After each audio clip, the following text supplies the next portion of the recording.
जिंदाबाद। कुछ जवान चेहरे, कुछ जोशीले तेवर, कुछ फांसी के फंदे, उन तेवरों में से एक तेवर, उन फांसी के फंदों में झूल चुकी कई गर्दन में से एक गर्दन हो। मैं भगत सिंह हूँ, मैं भगत सिंह हूँ।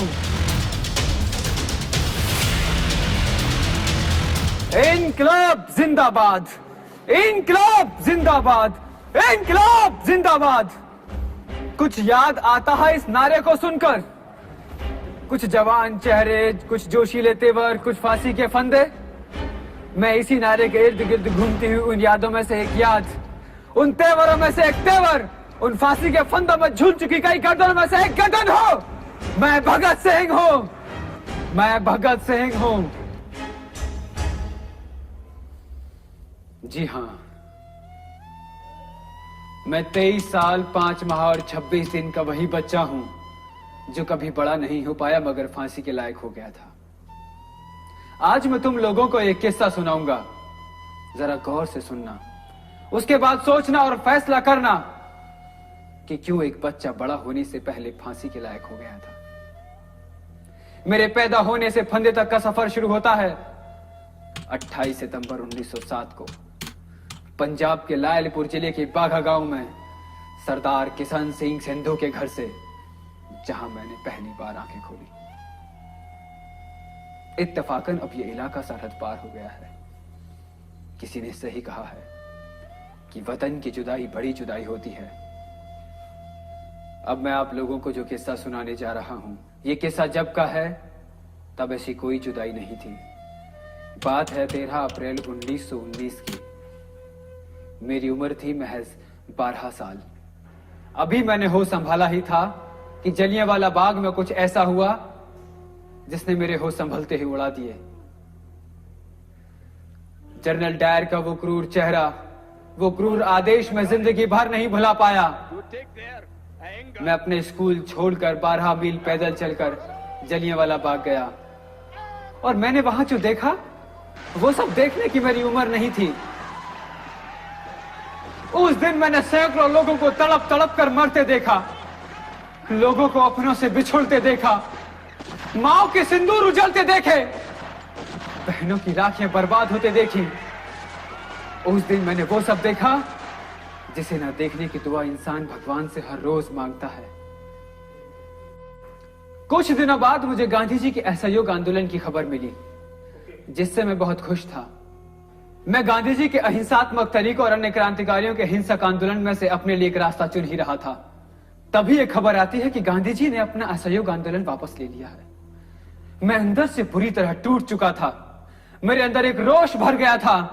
मेरे अंदर क्रांति की एक ज्वाला जल रही थी। लेकिन समूचे देश की तरह मैं भी गांधी जी का सम्मान करता था। इसके बाद मैंने अहिंसात्मक क्रांति का मार्ग छोड़कर हिंसात्मक क्रांति का मार्ग अपनाना उचित समझा।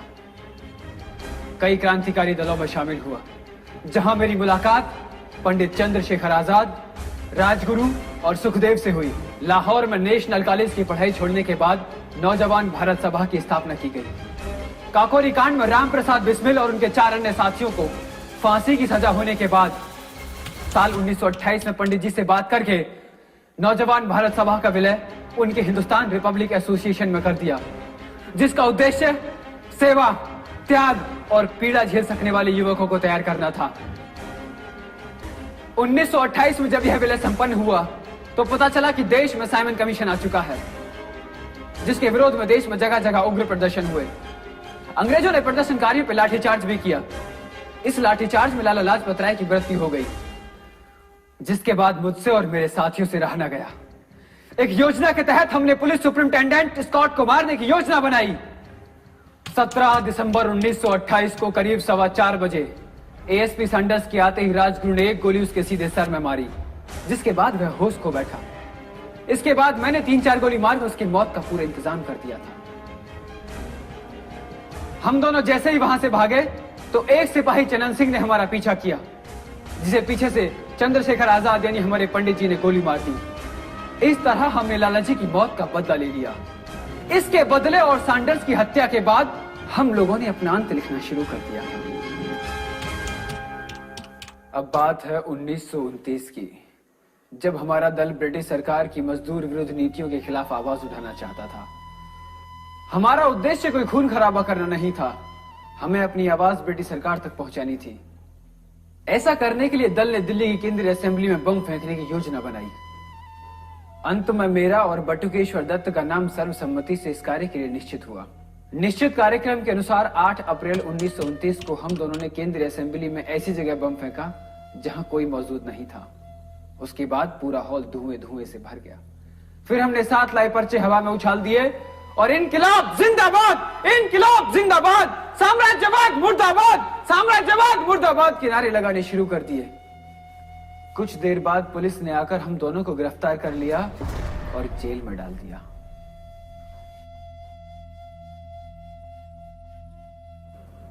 जेल में 2 साल काटने के बाद 7 अक्टूबर 1930 को अदालत का फैसला आता है और फैसले में ये कि भगत सिंह और उसके 2 अन्य साथी राजगुरु और सुखदेव को धारा 129, 302, 6A, 4 और 120 के अंतर्गत फांसी की सजा सुनाई जाती है।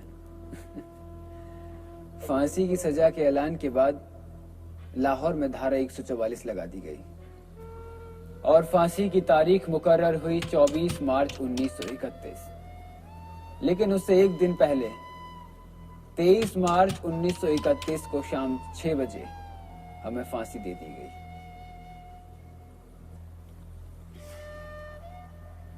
और इस तरह मैं आजादी के महज एक कतरन बनकर इस कपड़े के सिलने से पहले ही फटकर अलग हो गया। अब तो शायद आप बेहतर समझ गए होंगे कि क्यों एक 23 साल 5 महीने और 26 दिन का बच्चा बड़ा होने से पहले फांसी के लायक हो गया था। लेकिन मैं चाहता हूं कि इस बार ये बच्चा बड़ा हो और इस आजादी को जिए, इस देश को भ्रष्टाचार मुक्त कराए। जाते जाते बस इतना ही कहना चाहूंगा कि दिल से निकलेगी न मरकर भी वतन की उल्फत, दिल से निकलेगी न मरकर भी वतन की उल्फत। मेरी मिट्टी से भी खुशबू ए वफा आएगी, मेरी मिट्टी से भी खुशबू ए वफा आएगी। इस आजादी को बनाए रखना बहुत लघु लिया है इसने, तब जाके मिली है हमको ये आजादी। वंदे मातरम, इनकलाब जिंदाबाद, इनकलाब जिंदाबाद। अच्छा, चलता हूं।